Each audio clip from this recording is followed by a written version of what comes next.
This Peace Symposium has been a lot of work from a very industrious committee consisting of Rotarians and Peace Fellow alumni for more than 12 months.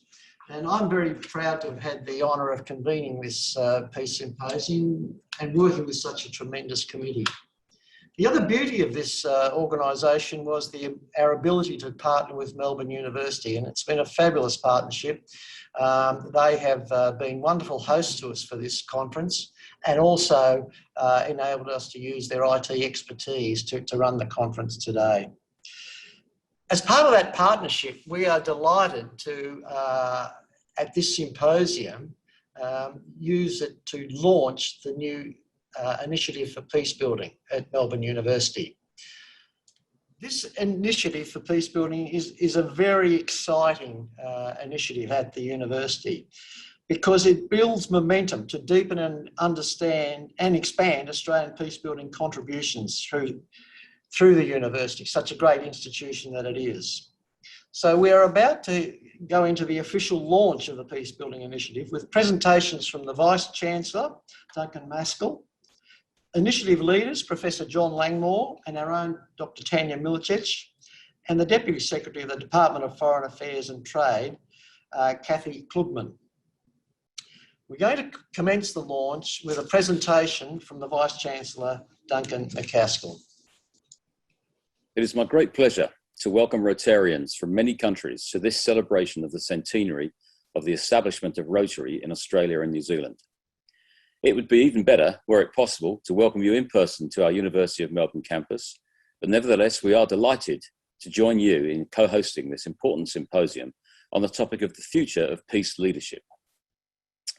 I will begin by acknowledging the traditional custodians of the lands on which the University of Melbourne stands, the Wurundjeri people, the Boonwurrung people, the Dja Dja Wurrung people, and the Yorta Yorta people. And I pay my respects to Indigenous elders, past, present, and emerging, and acknowledge all Indigenous people participating today. I know that within Rotary's fine record of community service, both local and international, you have contributed to the advancement of peace and education through your Rotary Peace Fellowship Programme. This has now supported the education and training of many hundreds of Peace Fellows, all of them people who are ready to make a great contribution. One of the first of the Peace Fellows from Melbourne was Dr. Tanya Milicic, who has been appointed as the first Assistant Director of the new Peace Building Initiative. The University's outstanding Faculty of Arts has shown great leadership in establishing this initiative. I want to dwell on that contribution for a second because the humanities and social sciences at a university like Melbourne are absolutely vital in so many ways for the contributions that they make to the modern world. These disciplines are vital contributors to the intellectual struggle to think deeply about the present, the past, and the future. This great contribution by our Faculty of Arts is in turn a key part of the university's broad contribution in tackling significant global and national challenges. And this is where this interdisciplinary peace-building initiative at the University of Melbourne fits in. It will make a key contribution in how to address violent conflict and inequity and support positive solutions and approaches to building more peaceful, just societies. Through the Peace Building Initiative, we are seeking to bring together our expert scholarship and our commitment to communities and to education to contribute to the theory and practice of peaceful resolution and prevention of violent conflict. The initiative will seek to support and promote peace-building initiatives throughout the Indo-Pacific region. It will also assist Australia in fulfilling its commitments as a member state of the United Nations. Peaceful conflict resolution is absolutely critical as a humane and cost-effective means for strengthening national security, and building a stronger peace-building capacity will be an asset for the nation. The Peace-Building Initiative has three purposes: to undertake rigorous research into the causes of conflict and the most effective means of peacemaking, to engage with situations of conflict by supporting peace builders through strengthening dialogue and assisting in identifying possible ways forward, and contributing to teaching the lessons from research and engagement. The Peace-Building Initiative will work to provide an ongoing professional, non-government peace centre that will help Australia widen its contribution to resolving issues and conflicts occurring in the Indo-Pacific region. If adequate funds are raised, the university will establish the centre within the Faculty of Arts, governed by a board from the university, and with an initial staff of 6 scholars and practitioners and support staff. Already, the university and 2 donors have enabled the appointment of Dr. Tanya Miletic as Assistant Director, and she, in turn, has undertaken the first consultancies involving evaluative support of peace-building projects in Southeast Asia. The project is on its way, and the university sees it as a great way to contribute to strengthening the capacity for peace-building throughout the region. With that in view, I am honoured to launch this peace-building initiative and commend it to everyone here. And may I close by offering my warm best wishes for Rotary's continuing effectiveness in its work for peace. Thank you, everyone. Thank you, Vice-Chancellor Duncan Maskell. It's a great pleasure to be joined by Professor John Langmore from the University of Melbourne, who has led efforts towards establishing the Initiative for Peacebuilding. Wasn't it wonderful to hear him make that announcement? Because that's the point of decision that we've been looking for some time, and it's very impressive that he's been so supportive and that his associates have been so supportive in establishing the Initiative for Peacebuilding. And we extend that gratitude to you. We're very pleased to be able to launch the Initiative for Peacebuilding today. Clearly, the University of Melbourne and the Department of Foreign Affairs and Trade are welcoming and fully endorsing the establishment of the Initiative for Peacebuilding. This will expand Australia's capacity for peacebuilding and therefore strengthen our security. It will fill a gap in Australia's implementation of our national commitment to the rest of the world through membership of the United Nations to resolve conflicts peacefully.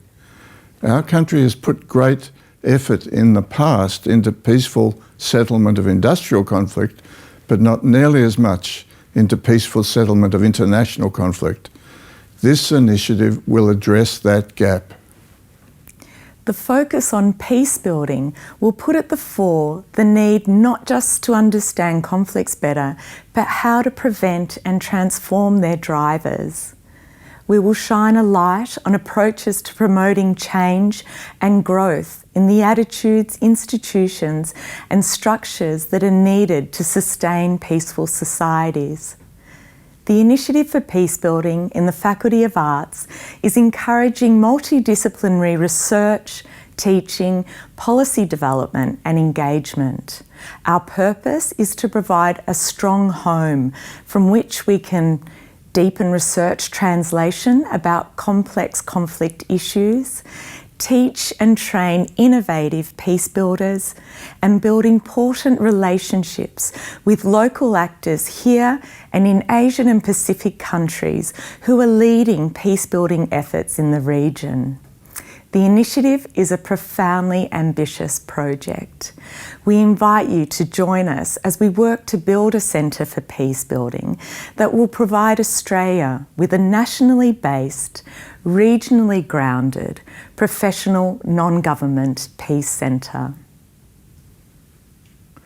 Peace building is the most humane and effective means of attempting to resolve conflict. This university is an ideal place to mobilise intellectual capacity to assist and to connect those best placed to effect change. The chance of peace and justice prevailing is being increased.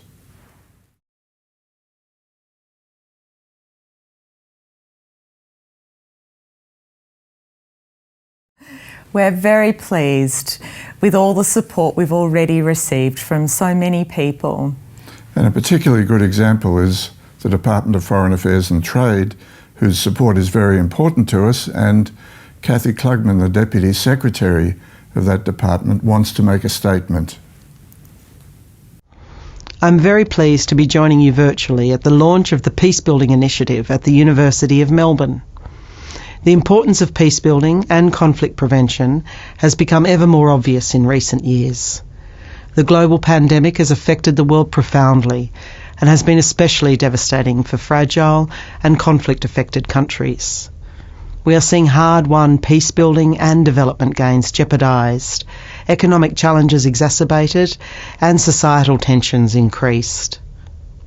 Vulnerable groups in society, including women and youth, continue to be disproportionately affected.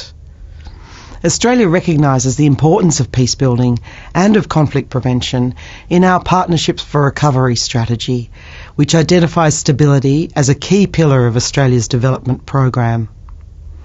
Australia has also been a long-term supporter of the UN's Sustaining Peace agenda, co-chairing with Angola the landmark Sustaining Peace Twin Resolutions in 2016. The Peacebuilding Initiative's work will contribute to deeper understanding of conflict dynamics and approaches to transforming these, especially in the Indo-Pacific. It will contribute to public discussion and help to strengthen Australia's role as a leader on these issues.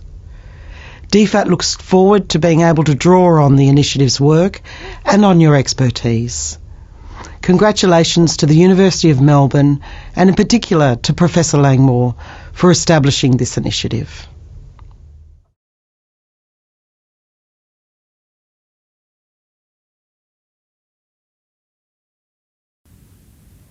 Thank you so much for joining us today. We hope you enjoyed the program and we look forward to seeing you tomorrow as we share and reflect further on the future of peace leadership.